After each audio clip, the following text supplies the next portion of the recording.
ये चौधरी रणबीर हुड्डा, भूपेंद्र सिंह हुड्डा, दीपेंद्र हुड्डा, आगे कोई और आके खड़ा हो जाएगा। ओपी चौटाला, अजय चौटाला, दुष्यंत चौटाला, दिग्विजय चौटाला, करण चौटाला के बच्चे नेता बनते रहते हैं। राजनीति किसी की कपौती नहीं है कि कोई नेता होगा तो उसी का बेटा नेता बनेगा। हमको अपना सुनहरा भविष्य अपने हाथों से लिखना पड़ेगा। हम चांदी की चम्मच लेके पैदा नहीं हुए, हम किसी राजनेता के बेटे नहीं हैं। हमारे परिवारों में 7 पीढ़ियों तक शायद ही किसी ने राजनीति की हो। ये जो नेता होते हैं, मैं उदाहरण देके अगर बताऊं तो ओपी चौटाला, अजय चौटाला, अभय चौटाला, दुष्यंत चौटाला, दिग्विजय चौटाला, करण चौटाला, आगे पता नहीं कोई और आके खड़ा हो जाएगा। इनके बच्चे नेता बनते रहते हैं और हमारे परिवार इनके बच्चों को नेता बनाते रहते हैं, इनको वोट देते रहते हैं। क्यों भाई? हमने वोट रखी है क्या? हमने वोट रखी है इनके परिवारों को नेता बनाने की? ये चौधरी रणबीर हुड्डा, भूपेंद्र सिंह हुड्डा, दीपेंद्र हुड्डा, आगे कोई और आके खड़ा हो जाएगा। हमारे परिवार, आम लोग इनको वोट दे के नेता बन। क्यों भाई? हमने वोट रखी है किसी और के बच्चों को नेता बनाने की। ये शमशेर सिंह सुरजेवाला, रणदीप सुरजेवाला अब अपने बच्चे को तैयार कर रहा है। क्यों भाई? तुम्हारे ही बच्चों के अंदर हुनर है, तुम्हारे ही बच्चे नेता बन सकते हैं, किसी और के बच्चे नेता नहीं बन सकते।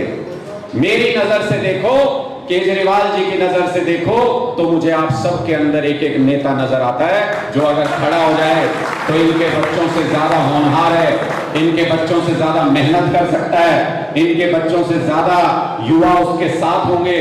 इसलिए अब वक्त आ गया कि इनकी गुलामी छोड़नी पड़ेगी, इनके पीछे चलना छोड़ना पड़ेगा, अपनी एक नई लकीर बनानी पड़ेगी। उसी लकीर पे चल के 2024 में आप सब की दुआ रही, आप सब युवाओं का साथ रहा तो 2024 में आम आदमी पार्टी की पूरे बहुमत की सरकार बनने जा रही है हरियाणा के अंदर, पूरे बहुमत की। और सरकार बनते ही आऊंगा आपके पास भी, बात पूरी कर लो फिर पूछूंगा। बैठो 2 मिनट बैठो, 2 मिनट बैठो। और सरकार बनते ही 2-3 काम हैं जो जरूर करेगी आम आदमी पार्टी की सरकार।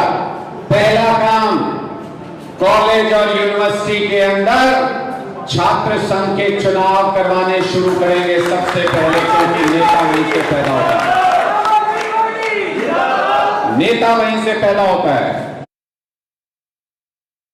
दूसरा काम, जो युवा ग्रेजुएशन कर जाते हैं, जो कॉलेज पास कर जाते हैं, उनको रोजगार मिलना चाहिए। इसलिए 1,82,000 पद जो हरियाणा सरकार में खाली हैं, सरकार बनते ही पहली कदम से 1,82,000 रोजगार जारी करेंगे। और तीसरा काम, सारे छात्र परेशान रहते हैं, मेरे कॉलेज में फलाना टीचर नहीं है, मेरे स्कूल में ये टीचर नहीं है, मेरे कॉलेज में ये सुविधा नहीं है, हॉस्टल नहीं है। मैं देखता हूं हॉस्टल के लिए सिफारिशें आती हैं कि जी उसको मिल गया, मुझे नहीं मिला।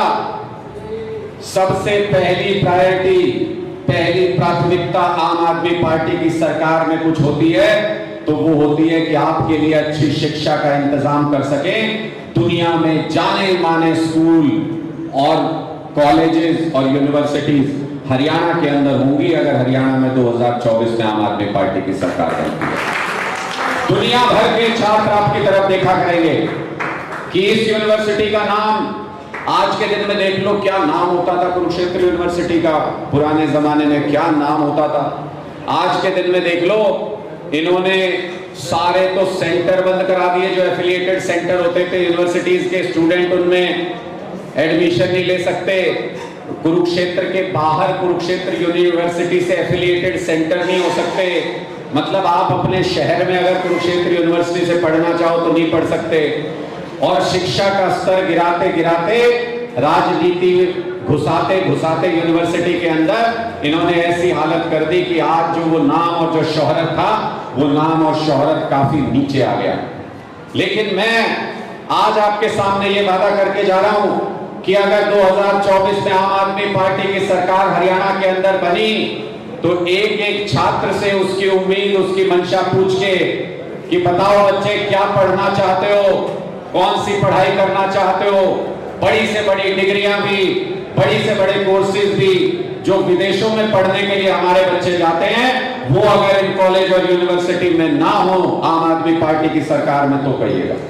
सारे कोर्सेज, सारे यूनिवर्सिटीज से बढ़िया। और जितने बच्चे आजकल विदेश जा रहे हैं, मेरा दिल बहुत दुखता है, मैं बताऊं आपको। अवैध तरीके से बहुत बच्चे हमारे विदेश जा रहे हैं। आप सबको भी पता होगा, आपके गांव में भी इस चीज को लेकर दबाव होगा। आप सबको भी पता होगा, एक एक गांव से 10-10, 20-20, 30-30 बच्चे डंकी में बैठ के विदेश जा रहे हैं। छोटे भाई, चले तो जाते हो विदेश, क्योंकि यहाँ कोई काम धंधा नहीं है, कोई नौकरी नहीं है। लेकिन जब विदेश में ऐसे कई केस हो गए, 3 बच्चे अपने पिछले 15-20 दिन के अंदर, कैथल के, कुरुक्षेत्र के 3 बच्चों की ऑस्ट्रेलिया में, अमेरिका में मौत हो गई किसी ना किसी कारण से। परिवार वाले ना तो पार्थिव शरीर वापस ला पा रहे हैं क्योंकि बहुत पैसे लगते हैं, ना वहां जाके उनका अंतिम संस्कार कर पा रहे हैं, अपने बच्चों को आखिरी बार देख भी नहीं पा रहे। और जिस संख्या में अवैध तरीके से हमारे बच्चे विदेशों में जा रहे हैं, वहां पे चले तो जाते हैं, लेकिन जब आप अवैध तरीके से जाते हो तो 10 साल 15 साल वापस नहीं आ सकते, वहीं पे रहना पड़ता है, तब वापस आ सकते हो। इस बीच में भगवान ना करे अगर परिवार में कुछ ऊंच नीच हो जाए, अगर हमारा कोई सगा संबंधी भगवान को प्यारा हो जाए, तो आप उसको अंतिम बार देखने भी नहीं आ पाते हो। ऐसी स्थिति भारतीय जनता पार्टी की सरकार ने बना दी, और इसलिए बना दी क्योंकि युवाओं को यहाँ पे रोजगार नहीं है। पंजाब के अंदर हमारी सरकार आते ही 1 साल के अंदर 50,000 युवाओं को भगवंत मान सरकार ने रोजगार दिया है। इसलिए बच्चे कहते हैं विदेश नहीं जाएंगे, यहीं रह के नौकरी करेंगे, अपने परिवारों के साथ रहेंगे। ऐसा भविष्य अगर हरियाणा का बनाना चाहते हो, बहुत से लोग कहते हैं कि कॉलेज स्टूडेंट्स की क्या जरूरत है, राजनीति में वोट नहीं है, बच्चों ने वोट नहीं बनवा रखे, राजनीति में सीधा हिस्सा नहीं लेते।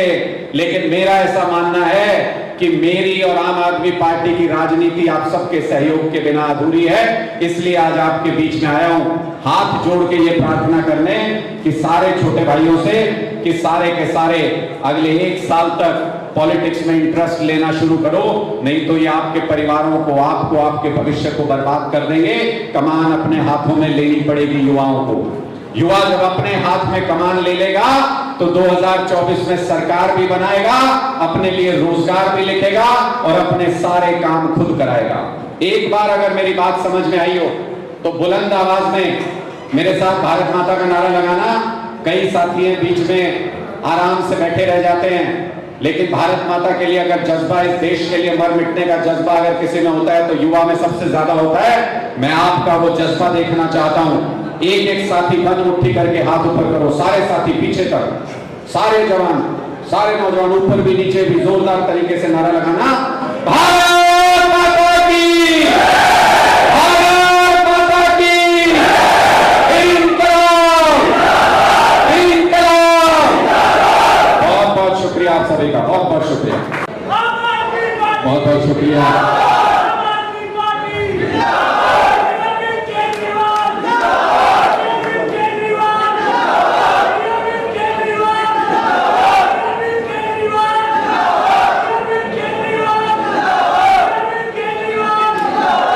शुक्रिया। सारे आज मेरे छोटे भाई जो यहाँ मेरे सामने बैठे हुए हैं, आप लोगों ने आज कुरुक्षेत्र में अपना नाम दर्ज करा दिया कि सिवाय एसएसबी कोई बलाया आम आदमी पार्टी के साथ भी युवा खड़े। आप लोगों के लिए एक बार जोरदार तालियां बजाएं। ये जितने भी साथी, युवा साथी यहाँ खड़े हैं, भाई पीछे ये जो भी हलचल है बैठ जाओ सारे।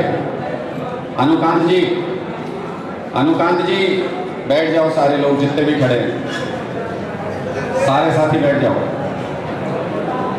आप लोग आज जिस मजबूती से इस युवा संवाद का हिस्सा बने, जो रोड शो आप लोगों ने निकाला, मेरा पहले भी बहुत पुरजोर तरीके से ये मानना था और आज वो सोच और ज्यादा मजबूत हो गई है कि अगर खट्टर सरकार को कोई जड़ से उखाड़ के फेंक सकता है तो सिर्फ युवा फेंक सकते हैं और कोई नहीं फेंक सकता। और क्यों युवाओं को आज क्यों जरूरत है राजनीति का सीधे हिस्सा बनने की, समझिएगा इस बात को ध्यान से। 26 लाख बच्चे हरियाणा के सरकारी स्कूलों में पढ़ते हैं। आप उन चंद खुशनसीब बच्चों में से हो जो कॉलेज की दहलीज लांघ पाए हैं, जो कॉलेज जा पाए हैं। 26 लाख बच्चों में से 18 लाख बच्चे 12वीं में या तो फेल हो जाते हैं या 12वीं से पहले पढ़ाई छोड़ देते हैं। 18 लाख बच्चे 12वीं नहीं पास कर पाते। तो क्या रोजगार करेंगे, क्या काम धंधा करेंगे, कैसे परिवार पालेंगे?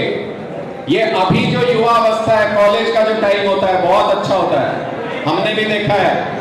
बहुत अच्छे अनुभव है कॉलेज टाइम के। जब कॉलेज में होते हैं तो पता नहीं होता आगे जिंदगी में क्या है क्या नहीं है, बस आज ही है, आज जी लो, आज पूरी तरह से एंजॉय कर लो। लेकिन जब कॉलेज से निकल के जब आपके युवा साथियों ने रोजगार ढूंढना शुरू किया तो पिछले 9 साल से रोजगार नहीं मिल रहा, युवाओं को दर दर भटकने के लिए मजबूर हैं। 25 लाख बेरोजगार हरियाणा के अंदर युवा हैं आज के दिन में, 25 लाख बेरोजगार हैं। और किस लिए? सिर्फ इसलिए कि खट्टर साहब का काम करने का मन नहीं करता, सिर्फ इसलिए कि खट्टर साहब का युवाओं को रोजगार देने का मन नहीं करता। और ये सोचते हैं कि युवा क्या कर लेगा। युवा तो अभी पहले वोट देना सीखेंगे, फिर राजनीति में आएंगे, फिर नेता बनेंगे, तभी तो कुछ चुनौती दे पाएंगे।